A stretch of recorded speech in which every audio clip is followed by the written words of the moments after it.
Good morning, good afternoon, and good evening, wherever you're at in this big, beautiful world we call Earth. My name is Cody, and I am the host of Behind the Premium. And have we got an exclusive interview for you today? I'll let this person introduce himself. Ken, you want to take it over and introduce yourself? Give us a quick little 30-second to 90-second rundown. Sure. Thanks for having me. My name's Ken Wosczyna. I've been in this space, in the employee benefit advisor space, for the last 26 years, and I could not wait to come on to this podcast just based on the title, Behind the Premium, because there's so much going on behind the premium in today's market. So I'll keep it short and look forward to diving in.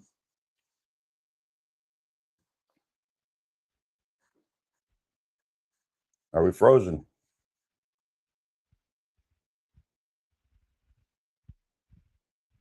I think we froze there for a minute. Are you there? Did I lose Yes. you? I Yep. think my internet cut out on me for a minute, so I apologize. All right. Yeah, so welcome to the podcast, Ken. We appreciate you having there. Gotta love technology, especially on a Monday after morning, I should say. But anyways, a pleasure to have you. Yes, I've been actually looking forward to having you on the call as well. We met up through LinkedIn a few weeks ago, been kind of chatting back and forth. You actually participated in one of our last roundtables, and I think it was a pretty fun discussion. I don't know about you, but what your thoughts were, but I definitely thought it was a good one. I thought it was great that we all were on the same mindset, and I think it for future it would be nice to have someone that shares a different opinion to get a little back Little and forth, or maybe a little different spicy viewpoint. take. Yeah, I think we're all kind of supporting the same mindset and the same goal, which is nice. Um, For sure. For sure. Well, Ken, yeah, I was waiting for you to bring those spicy takes. So next time you come on, make sure you bring them. So, um, but anyways, we're here to talk about you and kind of get to know you a little bit better. So why don't we just start off with kind of your origin story? How'd you get started in this line of work and tell us a little bit about your background, your experience, and your skill set?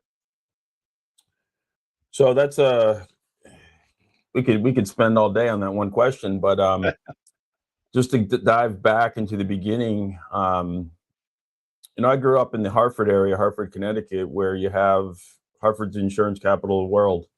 And being in this industry is the last thing that I thought I'd do. Came across it through wanting to get into the sales side of business.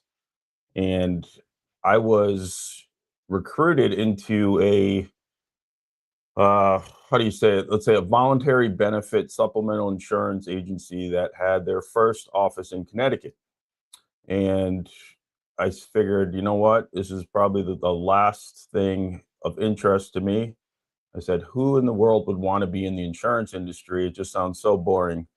And that was my take. And remember, I was in my, what was that, 26 years ago. So late 20s, didn't really have a concept for what insurance was and how it worked. I just knew that I had to have it and pay for it.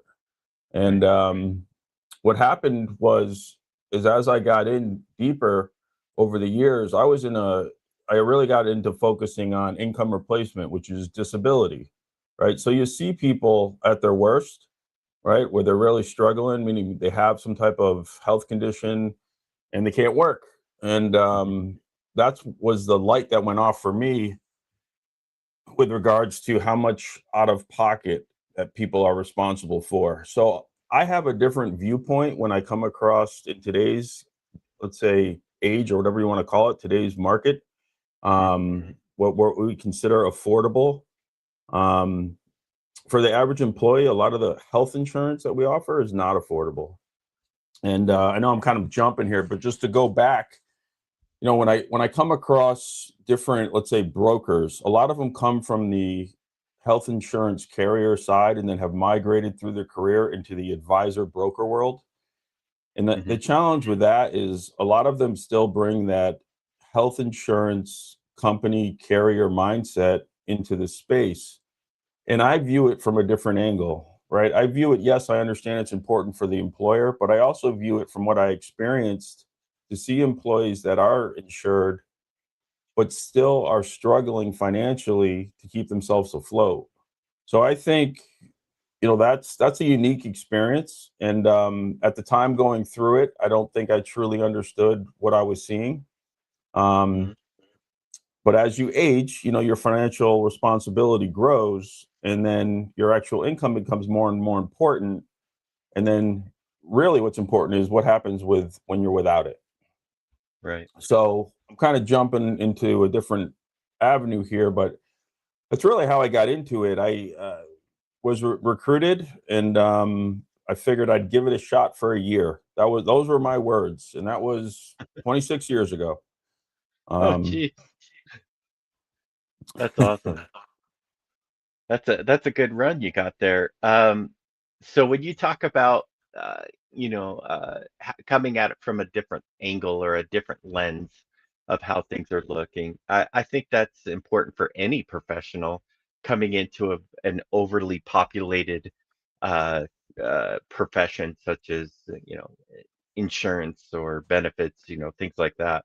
Um, do you mind going a little bit more in depth on what that kind of yeah, I know you've mentioned it, but do you mind kind of going a little bit more down on what you feel your specialty is that you bring to the crowd?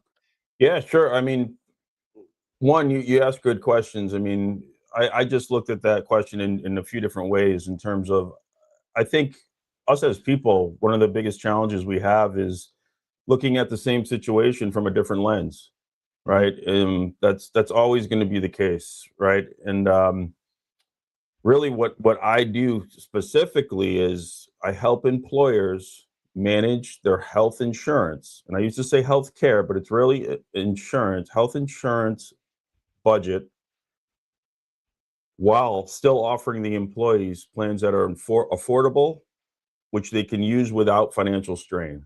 And that's the key at the end there. They're able to use their plan without financial strain. So we look at affordability. I mean, this was a big thing in like the ACA, the Affordable Care Act. Hmm. Hmm. The reality is it may be affordable on paper, right? And it's compliant. But when you get in there, I'm talking when we're inside of that boardroom and we're making a decision, it's usually the employees, or let's say the C-level people that are highly compensated. So yes, it's affordable to them, but if we ask the employees or the average employee, what do you think of our healthcare, our health insurance plan? Is it truly affordable? Most of them, they pick their plans based on how much it costs and not what it does. Yeah, So the reality is it's not, and sometimes that's a tough pill to swallow. And I'm generalizing here. It's all relative to the industry that you're in the region. correct, correct. And I think too that, being a broker as yourself, a lot of times you're able to see the impact that the insurance plan is actually having on the population of the company because of how many people are actually engaged or enrolled in it. Would you agree to that assumption as well?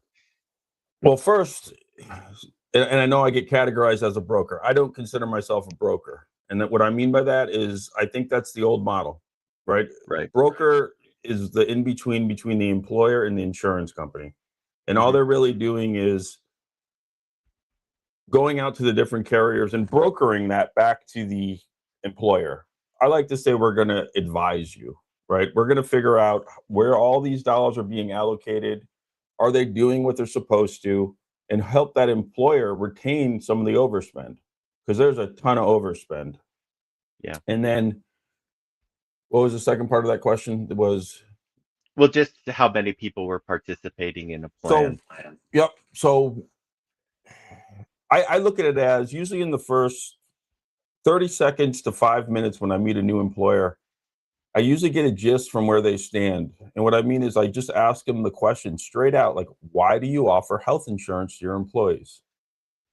And my favorite, the best, are the ones that say, you know what, because we understand if we offer comprehensive coverage, this will attract and retain quality employees.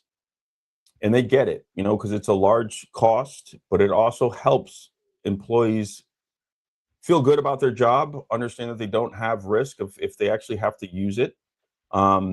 It's something that we used to refer to it as the hidden paycheck. And I used to go back to employers and say, are you explaining to your employees how much you're actually spending on their health care? Right. And that usually used to be missed. Now we have things like electronic benefit statements, and it's getting better and better. But an employee, especially we have a lot of manufacturing companies here in Connecticut, and we were seeing employees jump for an extra $3, $5 an hour. And I said to the employer, I'm like, are you explaining that you're spending about $7,000 in addition to their base salary just on their health insurance? So they may jump for that extra raise in let's say pay, Hmm. but maybe the health plan isn't that good, Right. or they're transitioning and they're not getting a $7,000 contribution on an addition to their base. So that's where I see it. And then the flip side of that is, and I got to say, I'm fortunate enough to be able to pick and choose at this point in my career with who I want to engage with. Hmm. Some of the employers that say, you know what, we're just trying to offer the lowest possible health insurance we can because we have to. And those Yeah. are usually bad clients, right? Yeah. So, And I I think mean, I, I think to go along with that too is, I've interviewed quite a few different business owners, and I've also interviewed benefit designers, advocates, advisors, brokers, HR people across the board. And one thing that I'm starting to find a lot of commonality in is that a lot of the C-level don't really know what's in their benefits package.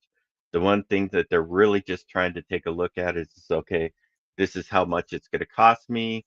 All right, and does this pretty much cover everything we need, right? And they're not like into the weeds of actually what happens, because I've called out a couple of C-level people on calls or in podcasts before, and they can't honestly break it down for me. They can't tell me how many visits they get per year for preventative care, or they can't tell me how many employees are actually enrolled on it, right? And so it seems like there's becoming a disconnect between the C-level and the actual plan itself. It just seems like one of those things that are just getting pushed off. And I think that that's causing a lot of the miscommunication or lack of coverage uh, in plans. What's your thoughts on that? that's, I mean, let's just say it as it is. I don't think any, let's say, business owner or C-level executive, even HR, they did not get into their business to manage health insurance spend, right? That was always something that was kind of a given, right? It was just part of it. Yeah, we have healthcare. What are we doing? We're going to offer it. Well, it's increased. I could be off on the number, but it's over 50% in the last decade. So Hmm. all of a sudden, it's one of our top line items on our budget, and we have to address it, Hmm. right? The ones that don't wait until it becomes too painful, the increases are unmanageable, and they have to do something. So that's Yeah. where I feel that my role is very important as an advisor to say, you know what, we're going to look at this in multiple ways. In the first way is we're going to understand where all the dollars are being allocated, to really pull back the layers of the onion and say, well, how much is going to claims? How much is going to administration? How much is carrier profit? Do we understand that? And then start to look at, are we on the right plan? And then this is very different than when I started in the business.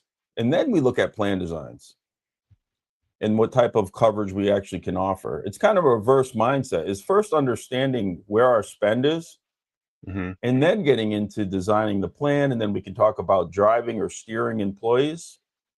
But all those things are the reason I went through that long explanation is going back to the lens, right? Before I could come in and really, let's say, tell them everything I know about this space, I need to Hmm. understand how they're viewing it, right? Right. And a lot of times they're viewing it on an annual basis, on a 12 months basis. And that's one of the things that I really do that I think is different. I said, you know what, instead of looking at our health insurance spend on a 12-month contract or a 12-month calendar year, we're going to look at this on a multi-year strategy, Okay. right? And start Yeah. to control it based on multiple years instead of here comes renewal. How are we going to react? Yeah, that makes sense. Um, so that kind of raises the question as well is, what kind of plans do you try to push your or advise your companies that you work with to go into? Because I know that there's quite a few different plan types that they can choose from, and this you mentioned data being one of them. It's very limited on the amount of data that you get on a fully funded plan versus a self-funded plan. So I'm kind of curious, what do you advise your companies to go on? What type of So I'm laughing because it's kind of a weighted question, right? And I know you right? know me a little, but so I truly, for 90% of the groups that I work with, none of them are fully insured.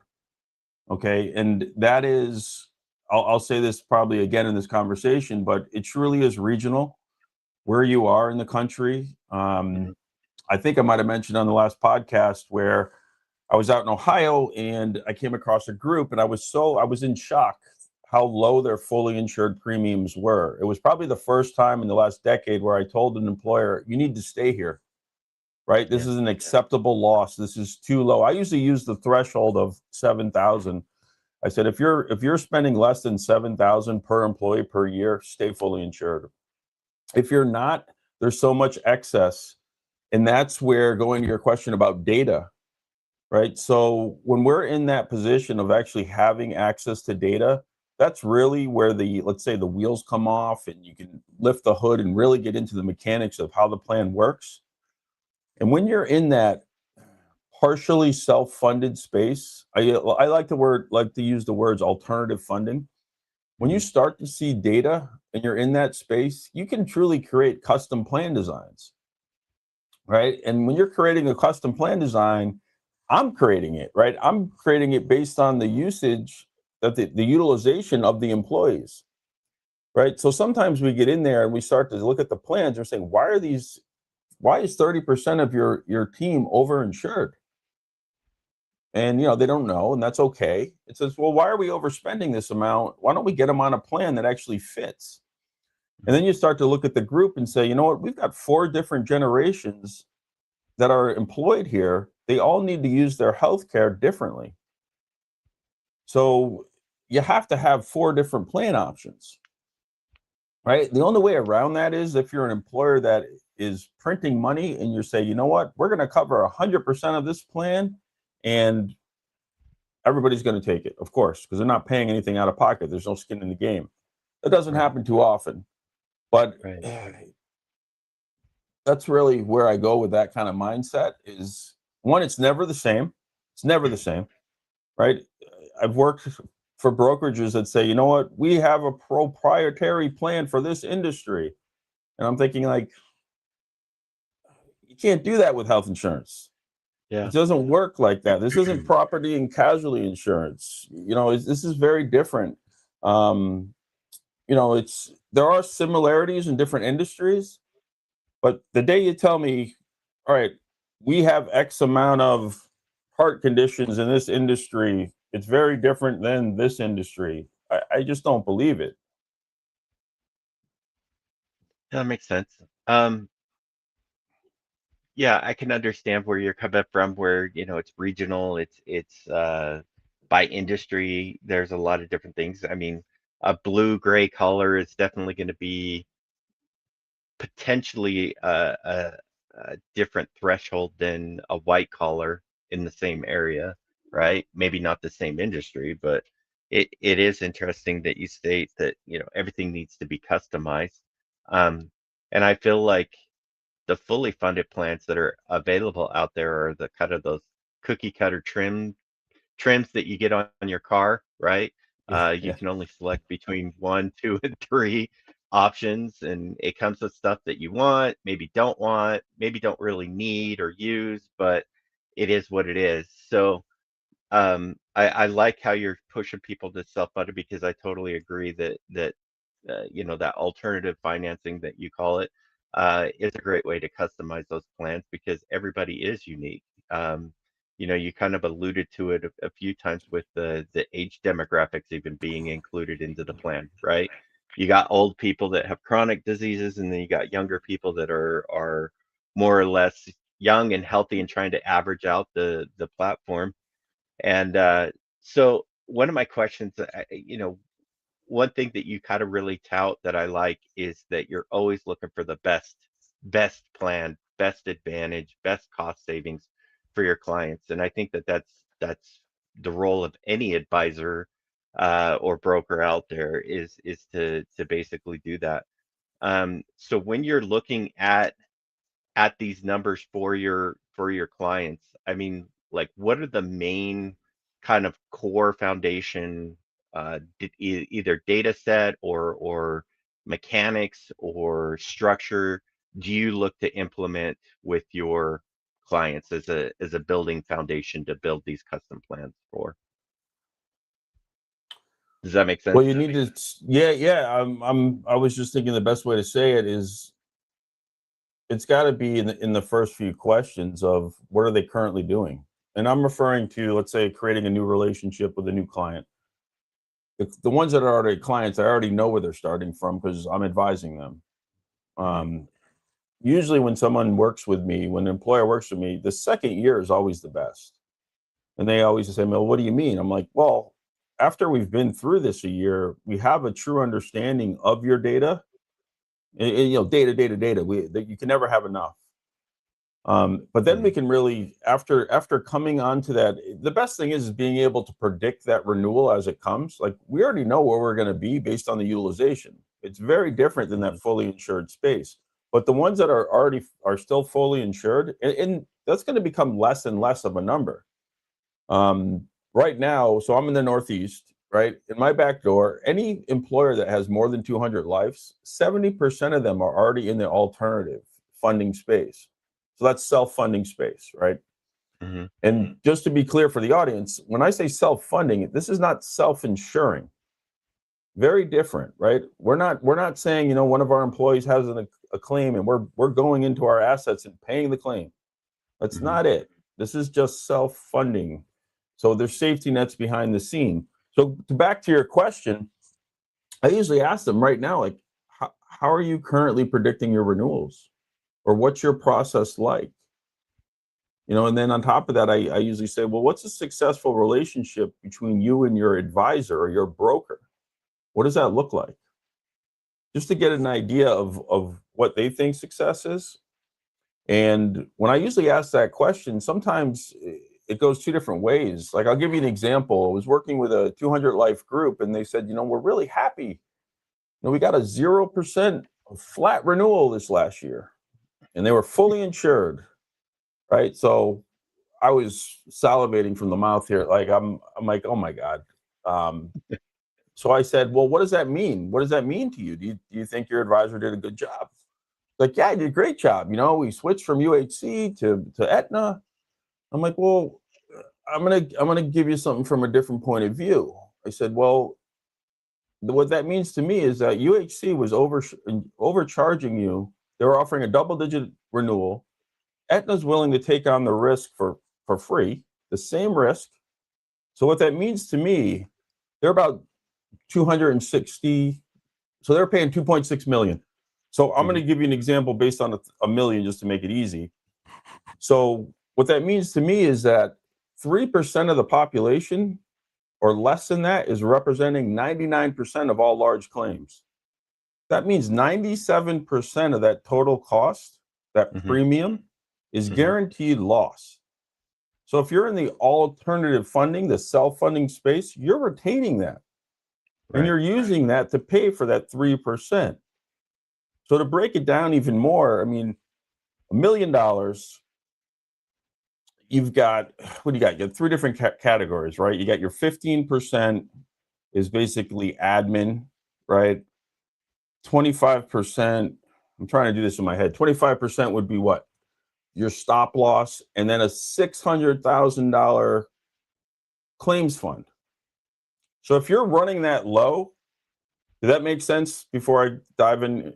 We Yeah, got our, makes total sense. so that Yeah. equals the total $1 million. So The $600,000 of claims fund, if they're running at 85, or if they're that low, they're probably running at a 65% loss ratio.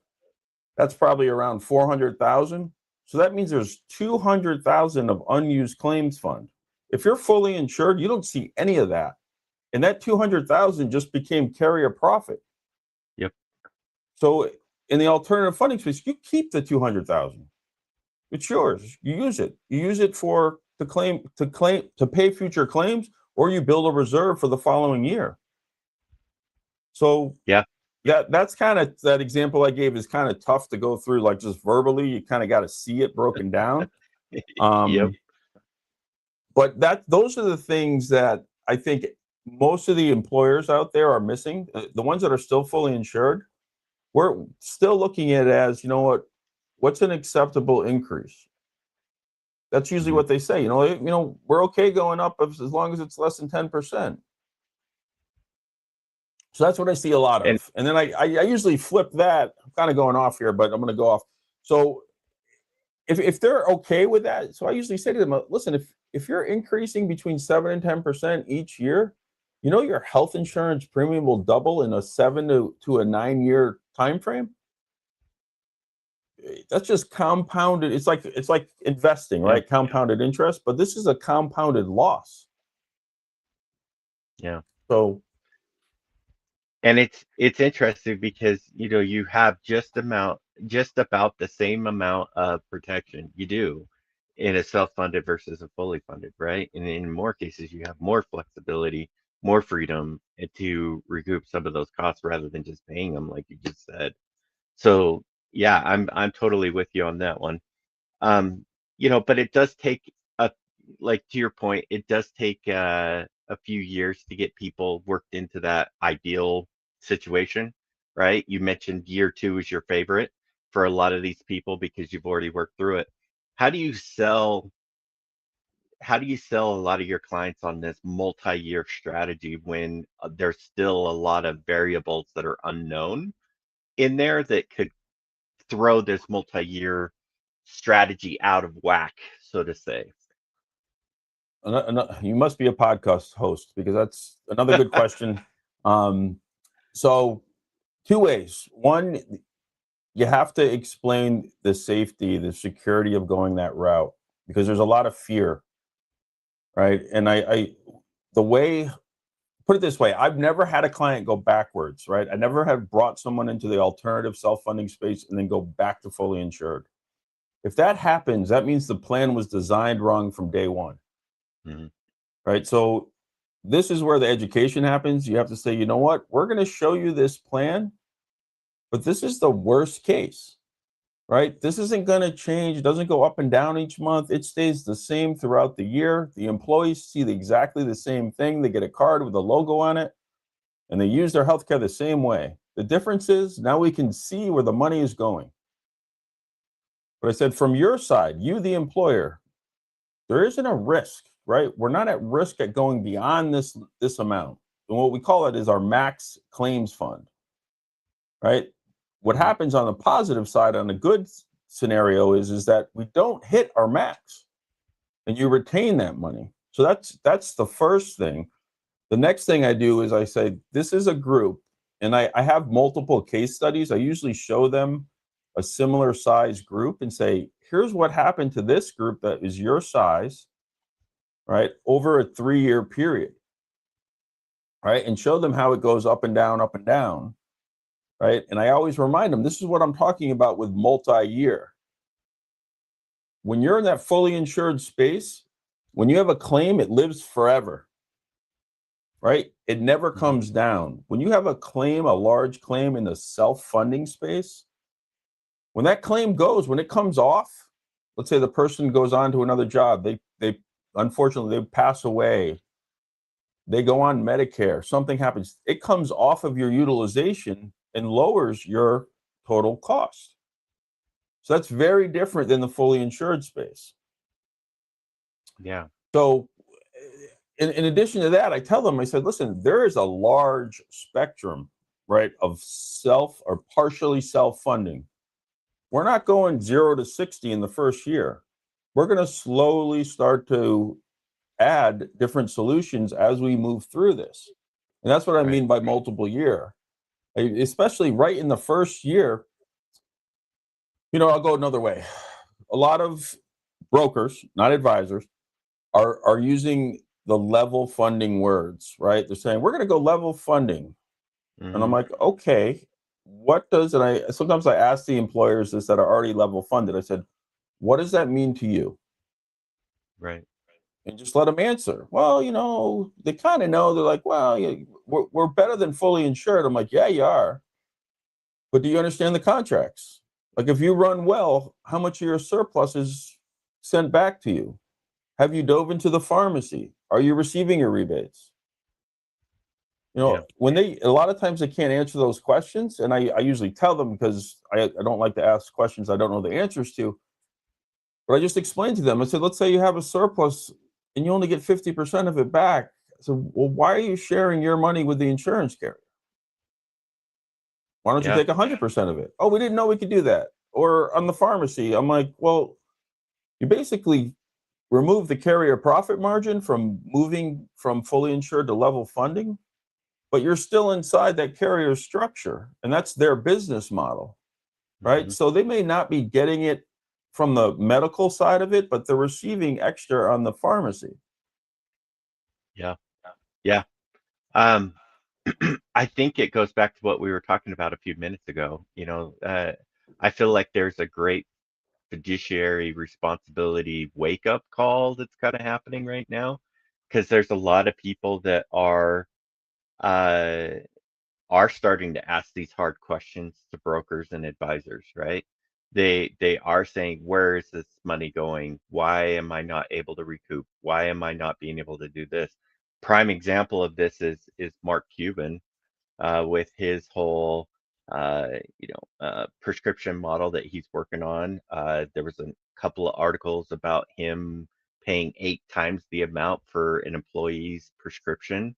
Then he started pulling on that string, and that string became very revealing to him that he wasn't getting the very best plan that he could out there. His eyes kind of awoken to this difference between fully funded and self-funded. And I think that a lot of leadership don't really realize, or don't want to realize, that they still have the same fiduciary responsibility in a self-funded plan that they do on a fully funded plan. And if I'm going to be in that fiduciary responsibility, I think I'd want to be in the one where I have the most control, and it's not a black box or a line item that I have no control over. I I don't know. What would you say to somebody like that for me? So there's multiple things there. Like, I mean, I love what Mark Cuban's doing. I've listened to him on podcasts before. He's doing the right things. Where it gets kind of a little, let's say, murky is what size group or what population is he referring to?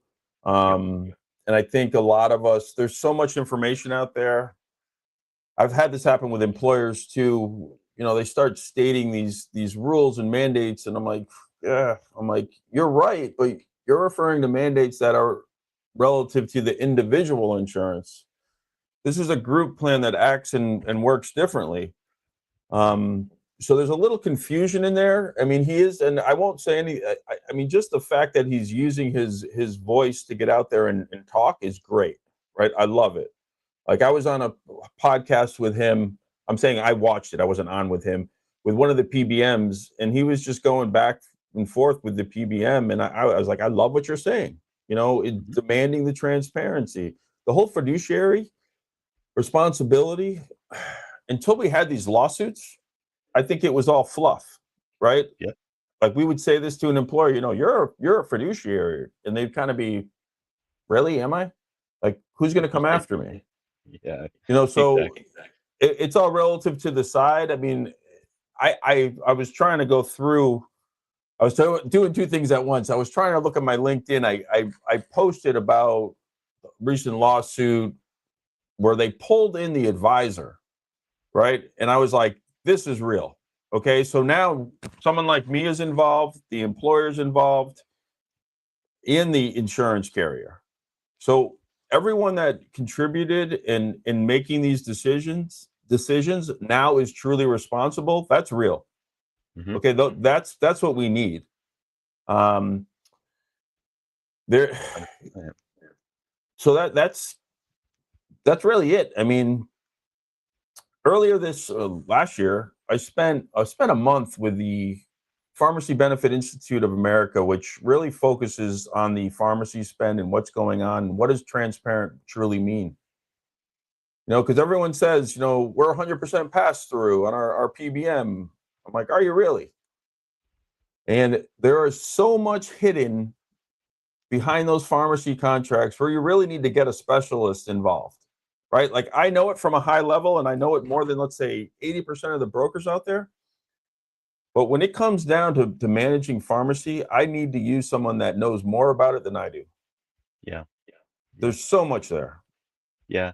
And I think you bring up a good point too. I mean, you've spent a lot of time kind of on both sides, right? Broker and as a strategist kind of thing. So, I'm really curious, where does the traditional brokership break down for an employer? And what should a business leader be asking their broker that they're probably not asking right now? So thinking from the employer viewpoint, what should you be asking your broker? Hmm. I would say the first thing is do we understand, or could you tell me where all of our premium is going? And that's just making it simple. I like to say I say this question to the employers, do you understand where all of the total spend is being allocated? And then just have an understanding of, if you're going to spend, the average in my back door is about $10,000 per employee per year. I would like to know where that money is going and how it's being used. But in terms of what's the relationship now, I think for the advisors that have, let's say, educated themselves and really understood now that we're going through, and I say this over and over again, but we're going through a healthcare renaissance, right? Like things are changing. And 100%. we need to understand as advisors how it's changed. It's like back in the day, we would work with one of the BUCAs, let's say Blue Cross United, Cigna, or Aetna. A lot of that was relationship driven. Did they invite us to the golf outings? Did they take us out for happy hour? I mean, that really was it. And that's, for me personally, that's where the light went off. I said, what am I doing here? Yeah. Is my goal just to make money? Or am I actually helping the employer and their employees access healthcare? So we're going to see some major changes. I think from the advisor standpoint, I think we're going to see a lot of advisors, or a lot of smaller shops have more success. And what I mean by that is, in the past, it used to matter. Let's say I'm one of the top. I'm the largest agency, and we have a large book of business with one of the BUCAs. So we're going to Hmm. put you there because we know we can negotiate or manipulate the rate and get you lower rates because you have a large book of business there. Well, now, why does that matter? We're self-funding. Yeah. The rate is based on your utilization and your staff, not the insurance pool. So that's a very different. I think that's gonna happen now. I'm seeing it already. When we come across an opportunity that it's with one of the big box brokers, and I just say to them, I'm like, they've got 10,000 employees. How many do work with you? Oh, we work with 3. I'm like, okay, so you're with one of the largest agencies in America, and you're working with 3 employees. Like, It- where's the y- correlation there? yeah. Yeah. It's interesting that you say that because, I've worked in quite a few different industries, advised in quite a few different industries, and my background is in UI UX design. So you see it, that's what I design, right? And so for me, it is really interesting because, like, for the healthcare industry, I agree 100%. We are going through a renaissance right now. I feel like I was just reading an article. a few weeks ago talking about how this generation of upcoming professionals are actually pulling away from the big commercial, and they're going with smaller, more, I don't want to say captive, but they're going with like more, what's the lack of better term here, boutique-ish type of small in-house thing, to your point, self-funded options, because they recognize that things are not working in the current state. And so they're looking for all these alternatives, and they don't want to just be a number. They want to be, the good old boy, we'll call it, we'll kind of up your area, right? Boston with Cheers, where you walk into the bar and everybody knows your name, right? They Yeah. want that kind of boutique feel, right? And I agree with you. Like a lot of people are their book of business has gotten so big, like a lot of their clients have become just numbers to them. And I feel like it is a not only a renaissance within the healthcare industry, but I think it's a different workforce generation that's coming up that's demanding a lot of different needs, um, that we haven't seen before. Would you agree or disagree with that? Yeah, 100% agree. And I'll even add to it. It's, we talk about, when I say we, I'm talking to the people in my industry, right? In the advisor, Yes. what we talk about, the system is broken. And yeah, it's broken for the user, but who is it not broken for? It's not, it's one of the best business models in America for the insurance carriers, right? And Hmm. you start to look at that, we start to say, like, what other business has increased by that amount each year over year over year, and they didn't have to tell you why. I mean, that's crazy.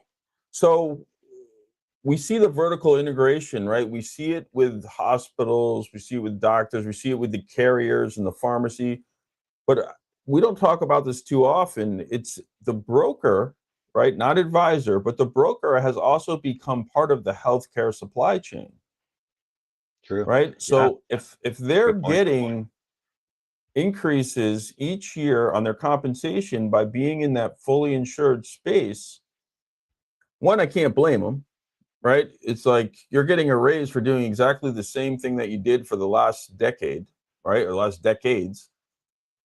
And you really don't have to change much. So that, I think, is an opportunity for someone like me and for other advisors that are saying, you know what, we're gonna challenge the status quo. We're gonna do something different. We're gonna start to identify with what employers and employees truly want. And it's going to happen somewhat in a reactive stage where someone at that employer is going to say, you know what, why don't we understand why this costs what it costs? And, Yeah. how come our employees are struggling to use their health care?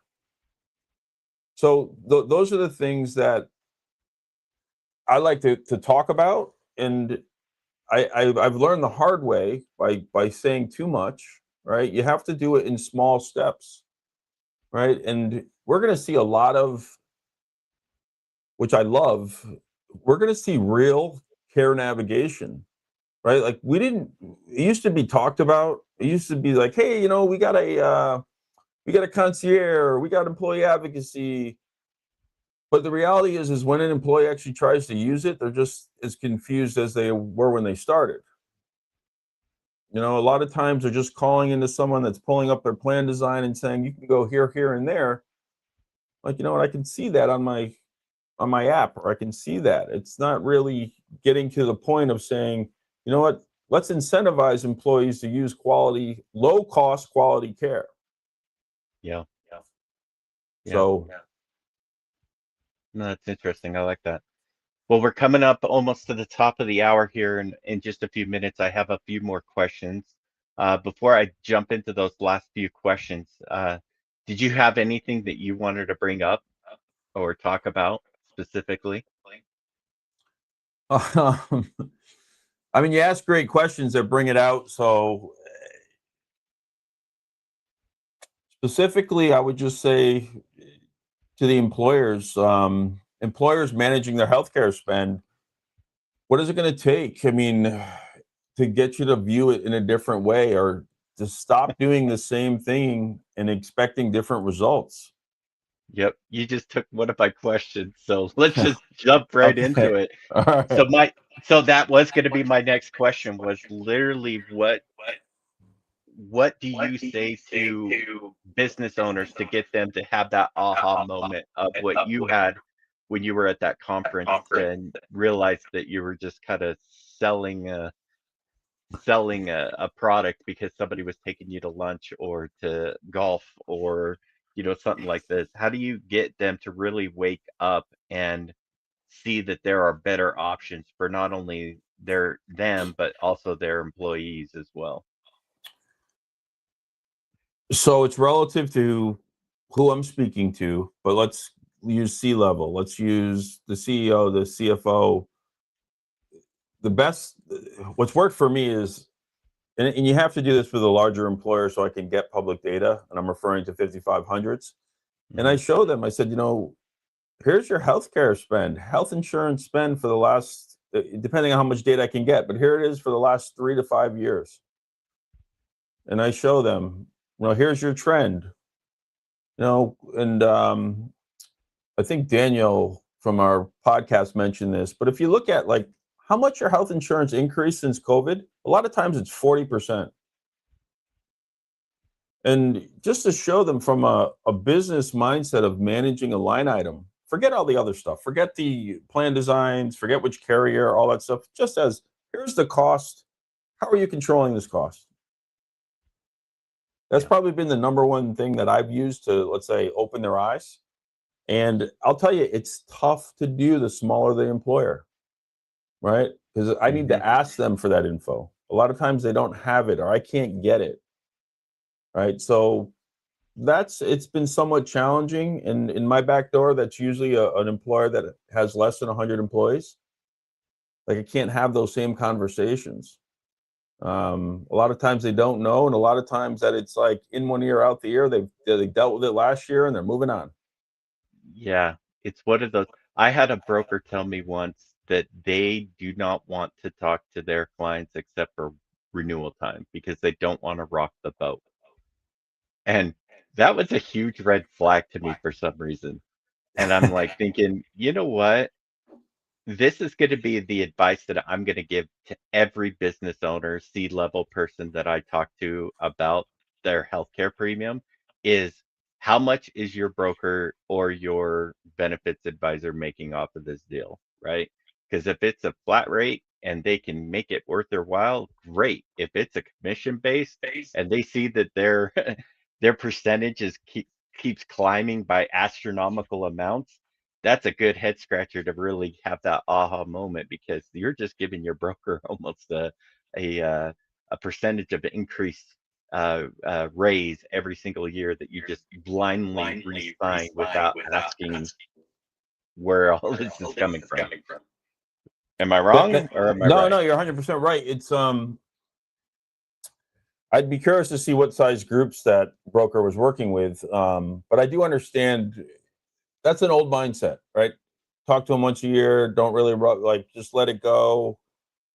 I mean, I used to partner with brokers when I was in that supplemental voluntary benefit space, and I was shocked as I went on multiple meetings with them. This is the beginning, the infancy of my career. I knew nothing, right? I didn't really understand this.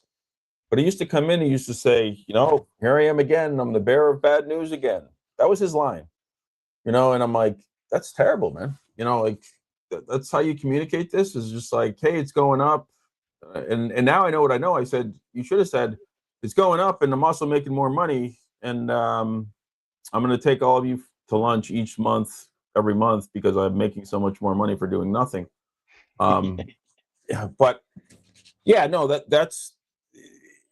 there's a level of engagement, right? And you don't need to speak to an employer every month or every week, but someone has to be communicating with the point person there on a weekly basis, or if not more, and you base it based on what their needs are, right? The worst case scenario, they need to be seeing what's going on with their plan. How many claims have been incurred this week? How many this month?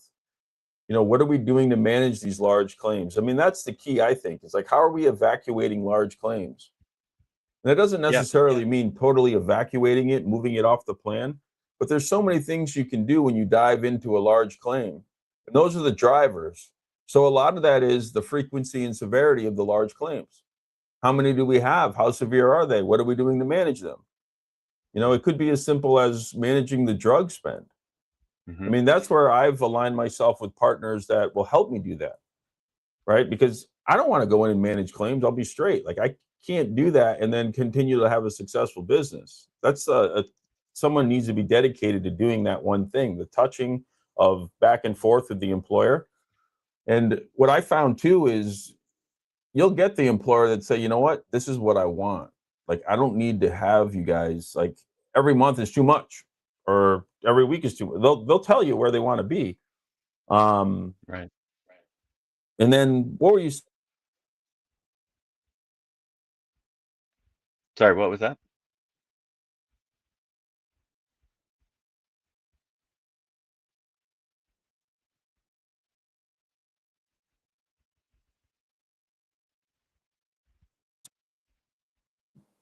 Are you back? Yeah, I'm back. Did I lose you? Yeah, no, you're good. You're My good. my. Can you see me? Because my screen is only. Oh,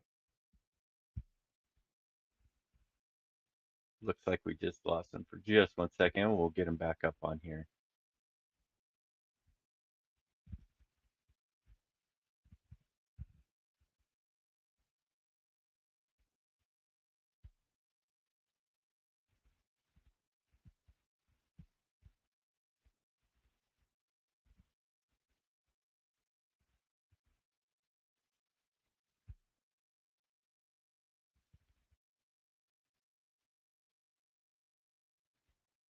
While we're waiting for Ken to come back up online, I'm curious what you guys have to say as well.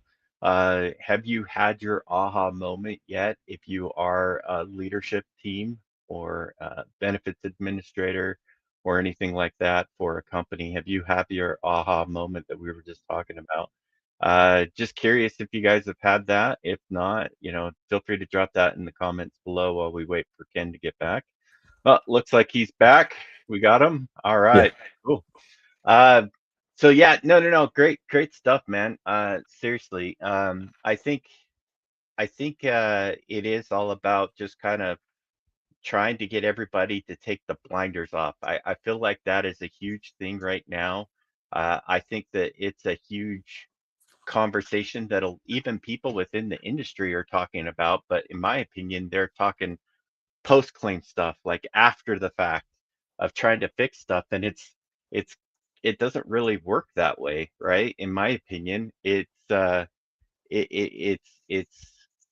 like to your point you made earlier, it's trying to do the same thing over and over and over again and expecting a different outcome. And I feel like that's where we're totally struck. And I like how you're trying to ask questions. I would say more on the pre-claim side of things, like trying to get the ball rolling on that side.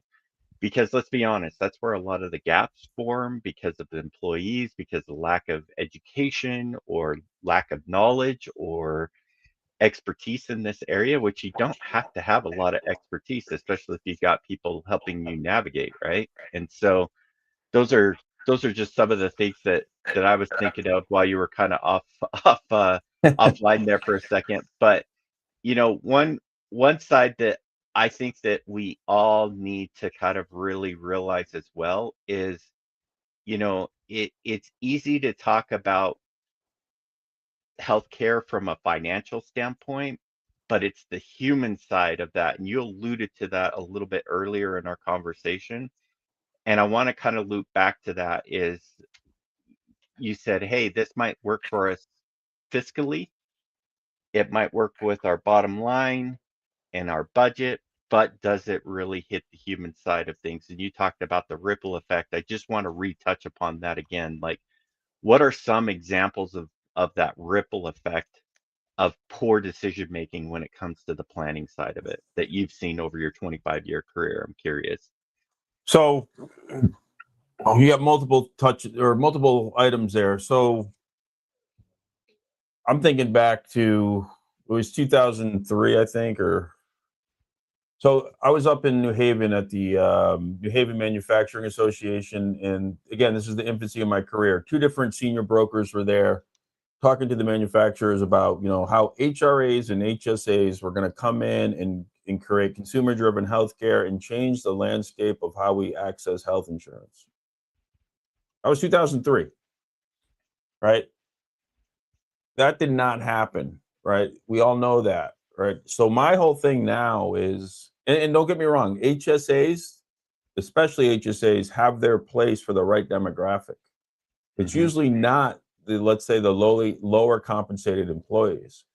It's usually somewhere where, like, I'll give like myself, like I've had an HSA for years. I've banked money in that thing, right? Because I understand the triple tax advantage. I use it as a growth account. Long story short,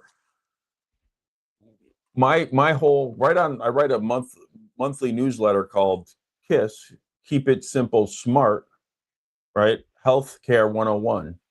Right. And I think the simpler we make it for the end users, for the employees, the greater turnaround we'll have. And what I mean by that is as we start to look at, you said something right on point in terms of not being reactive and reviewing utilization after the fact. Well, how do we change that mindset and steer employees before the care actually happens? And, you can use carrot or the stick kind of mindset. The carrot, I think, is a lot better. And that's simple things. Like, I love going back into a plan and getting rid of high deductible healthcare plans and going back to more of a copay structure. Well, how do you get the employees to use those plans, right? You say, well, there is still a deductible here, but you don't have to use this deductible if you go through care navigation. So if I'm looking at paying a $20 copay or a $3,000 deductible, I'm picking up the phone and using care navigation to pay $20. Right. I'm using the phone. Maybe I'm older, but I'm sure the younger generation is going to send a text or whatever it will be. But I think that's some of the things that can change, like how we steer employees to access care. And I think steer is a tough word. It's steering them to help them, not to prevent them from getting care. Right? Like, we want them to get quality care, still give them the option to choose whoever they want, but make sure that, hey, if I'm the employer and it's going to cost me, it may cost them only $3,000. Well, I'm paying the flip side of that on utilization. That claim could be anywhere from $50,000 to $500,000, which the employee is not going to see that side of it. So that's one thing. The other thing that I used to use is I used to come across, I did a lot of consulting in the auto dealership space. And I come across a dealer and they say, you know what, we don't get it. Like, our people aren't enrolling in the plan. And when I see the plans, I'm like, well, guys, these plans are not affordable. Like, yeah, the or not premium reasonable. Right? I'm like, this doesn't make sense. And I'd have to have that, let's say, come to Jesus conversation of, I'm just going to talk to you straight here. You're either going to pay now or pay later. And they'd say, well, what do you mean? I'm like, well, if you don't offer some type of coverage that is very affordable and start to put on healthy risk, get healthy employees on your plan, you're only going to track the employees that definitely need health insurance, that maybe have a chronic illness or are older. And then when you get your renewal, you're going to pay later. Because now you've created an unhealthy or a high risk pool. So it's either one or the other.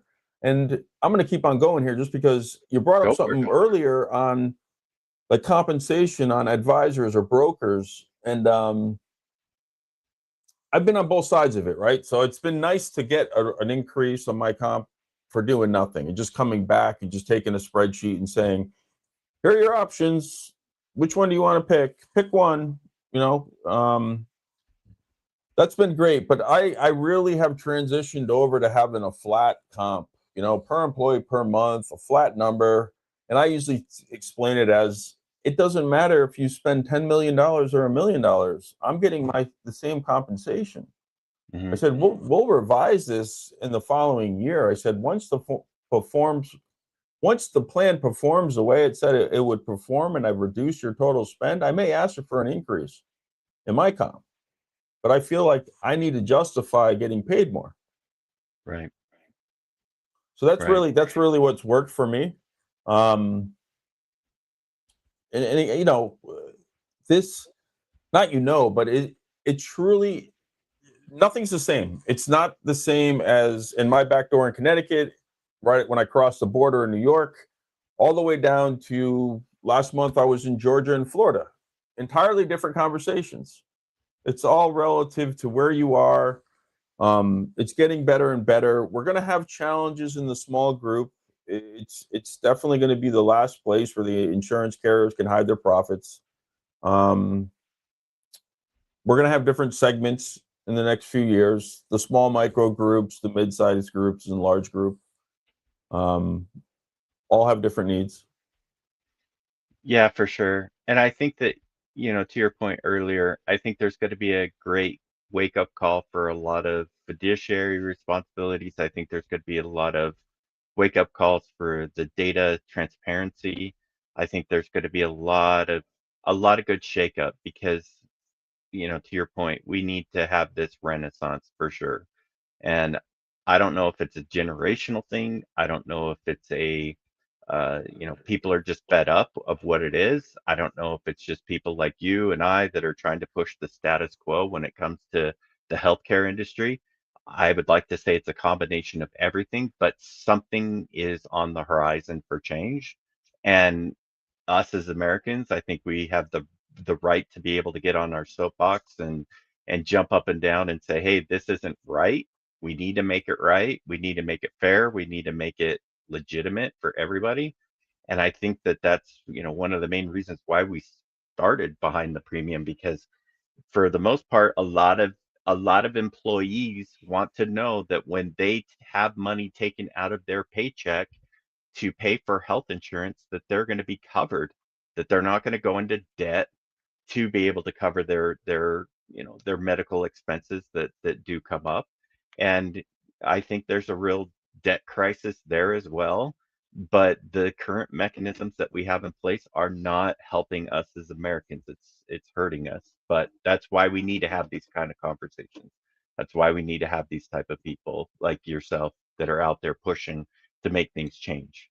Um, so my last question to you is, for those that are listening in, either broker wise or even just employer, I should say, what advice would you give them for 2027? What could they be working on right now to make their life so much better when it comes renewal time? So, from the employer side, is that what you're asking? Yep. So I'm actually going to give it from the advisor side. If you're an advisor, someone like me, what I would do is educate yourself. I'd listen to something like this podcast, but there's so much material out there that even if you just spend a half an hour a day, you'll be better than 90% of the advisors and brokers out there because this is continually changing. I recently was with a friend of mine. He said, I've been in this business for 3 decades. And I said to him, and I'd only say this to him because he's my friend. I said, I'll leave his name out, but I said, if you're not attuned to what has happened in the last decade, your 30 years in the business only does one thing. It just makes you old. I said, you got to be focused on what's going on right now because what we did 5 years, 10 years, 20 years ago is entirely different. From the employer side, what I would do right now is, you know, relationships in this business are probably the biggest challenge. And a lot of them have good relationships with their broker advisor. I would just ask them simple questions like, can you tell me where all the premium, where all the funds that I'm spending on healthcare is going? And then I would look to align yourself with an advisor that has more of a strategic mindset, multi-year, right? Because there are thousands of solutions out there. Like when I go to a benefit conference and I'm around all the people that are speaking my language, you walk away almost drunk from the amount of insurance information you're getting and how many different solutions you can implement. The reality is you can't go back to employers and implement all those things at once. It has to be slowly implemented. And the harder as advisors, I know I'm shifting back to the advisor because I am one. But the harder we make this and more complicated, the harder it becomes for the employer to understand what they should be doing. So the simpler we make this, and it starts from reviewing and understanding where you're currently at, and do you understand it? And if you don't understand it, make sure you're hiring someone that can explain it to you in a way that you can understand it.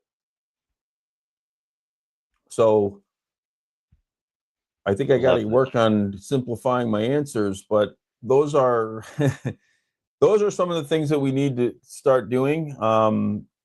When health insurance is offered the correct way, it becomes an asset. It's almost like an investment to the company to attract the right type of quality employees. Yep. Yep. I would agree with you there. I've seen numerous companies that I've spoken with take their benefits plan and turn them into recruiting and retention tools. That's for sure. So it is possible, and uh, there's definitely lots of capabilities out there. It's just getting hooked up with the right plan, the right advisor, the right broker. There's a lot of moving pieces and a lot of key stakeholders in this, and it's just not a one solution fits all or one solution solves everything.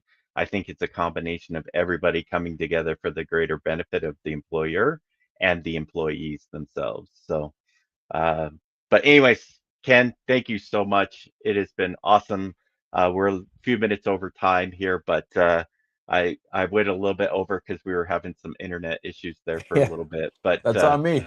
no, it's on me as well. So, but thanks so much for coming in. Do you want to take a second and just kind of do a quick little outro of how people can get a hold of you, get connected with you, all that? I do. Thank you. Ken Wosczyna, EBA-1.com. It's funny, my website doesn't get much traffic now that LinkedIn is probably the best place to find me. My number is 203-856-8773, and you'll see all my contact on my LinkedIn profile. If you are an employer listening to this and you're struggling with managing your health care, your health insurance spend, love to speak with you. Or if there's any advisors out there that are just looking to run some things off from a different viewpoint, love to talk to you also. Awesome. Thanks so much, Ken. We appreciate you. And thanks to everybody for tuning in. We appreciate the love and support. Don't forget to like, comment, and subscribe. Helps us beat the algorithms of the various platforms that we are on. And our goal is to try to always bring you great content that's going on behind the premium, talk about those topics as well. We want to thank our sponsor, Well Trio, for sponsoring this episode as well. And with that being said, thanks everybody, and we'll catch you on Wednesday for our next roundtable. Thanks again, Ken. We appreciate you, and Thank we'll you. I chat with you appreciate it. guys. Yep, we'll chat with you guys soon. Bye-bye. Bye.